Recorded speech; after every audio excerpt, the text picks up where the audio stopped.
เป็นหยังมีหลายเทื่อที่เราซอกหาความสุขแต่ว่าเราซอกบ่เคยเจอจักเทื่อเลยที่จริงเราบ่ฮู้สาเหตุหรือว่าบ่ฮู้ว่าความสุขที่แท้จริงหั้นมันอยู่ไสที่จริงถ้าพวกเจ้าอยากซอกความสุขที่แท้จริงคือพวกเจ้าต้องมีความรักก่อน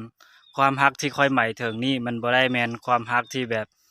บ่าวสาวแบบไปนอนนำกันแล้วก็เฮ็ดแนวนี้แนวนั้นอันนั้นบ่ได้หมายถึงความรักและก็บ่ได้แม่นความรักที่เว้าแต่ปาก เว้าออกมาจากปากว่าข้อยรักเจ้าข้อยรักเจ้าแต่บ่เคยปฏิบัติหรือว่าบ่เคยช่วยเหลือเขาจักเทื่ออันนั้นบ่แม่นความรักที่แท้จริงความรักแม่นการให้โดย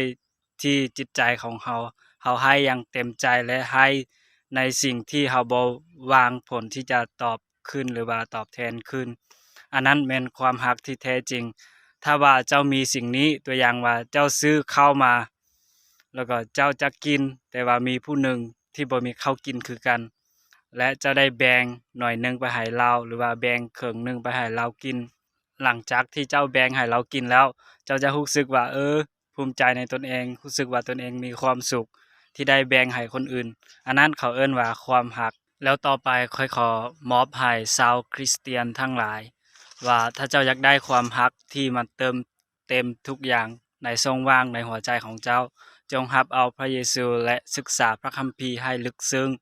โดยที่ความรักนั้นจะมาเติมเต็มในใจของเจ้าโดยจะบ่มีช่องว่างใดๆเอาเจ้าจึงจะไปเติมเต็มความรักให้กับคนอื่นได้ถ้าเจ้าบ่รับความรักของพระเจ้าแล้วเจ้าจะไปเติมให้คนอื่นได้แนวใดความรักของมนุษย์เฮามันน้อยหน่อยมันไปเติมเต็มในหัวใจของผู้ใดผู้หนึ่งบ่ได้เพราะว่าทุกมื้อนี้เฮาเห็นคู่ผัวเมียหรือว่าคู่รัก บ่าวสาวที่เขาปะกันเพราะว่าเติมเต็มความรักให้กันและกันบ่ได้อันนั้นเขาจึงปะกันเพราะว่าความรักของมนุษย์เฮามันน้อยหลายฉะนั้นเฮาต้องได้พึ่งพาความรักที่ยิ่งใหญ่มาจากสวรรค์มาจากพระเจ้าองค์พระเยซูคริสต์มาเติมเต็มหัวใจของเฮาและหลังจากนั้นเฮาจึงแผ่ขยายความรักนั้นไปให้คู่รักของเฮาหรือว่าไปให้คนที่เฮารักและเฮาก็สอนเขาโดยที่จะเติมเต็มความรักมาจากพระเจ้าให้เขา